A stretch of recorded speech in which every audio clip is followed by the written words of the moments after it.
Rocco's movie review. And Rocco, what movie do you have on tap for this week? Glad you asked. Thank you, Howie. The movie that I'm doing this week is none other than Pixar's new film, Inside Out. It's directed by Pete Docter and Ronnie DeCarmen. The story is about an 11-year-old Minnesotan girl, Riley, who deals with having to move from San Francisco while her emotions of joy and sadness struggle to regain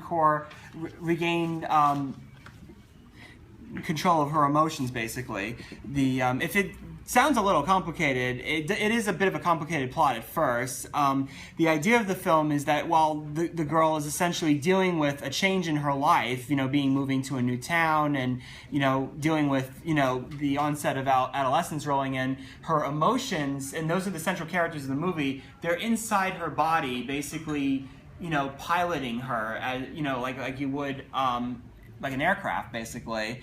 And the whole idea of one emotion trying to maintain control while the other emotions are kind of like jockeying for position. I mean, we've seen this in other Pixar movies in the past. We've seen this in Toy Story. We've seen this in Finding Nemo. And Up, basically, the situation of, two people that are, kind of having issues, like, trying to work together while they kind of have this adventure together.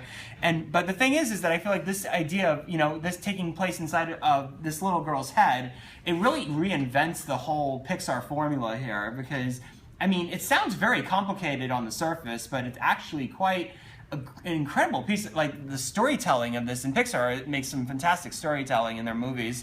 The fact that they're able to make this something that anybody can understand, whether you're a little kid or an adult, I mean, that's the miracle of this particular movie. And I think this really raises the bar. And Pixar has made so many excellent movies since they emerged with Toy Story, and you see that their level of ambition, not just with computer graphics, but with storytelling, and that's why I think Pixar is really they are the standard bearer by which every other CGI animation studio that has existed in the wake of it is to be judged, because they still know how to make fantastic movies. And I think that this one is definitely, I don't want to go on a limb here, but I think that this definitely ranks as a future classic along with Toy Story and Finding Nemo and Up. So I have to give this movie a perfect 5 out of 5 stars. Wow. Yes, so thank you very much for that.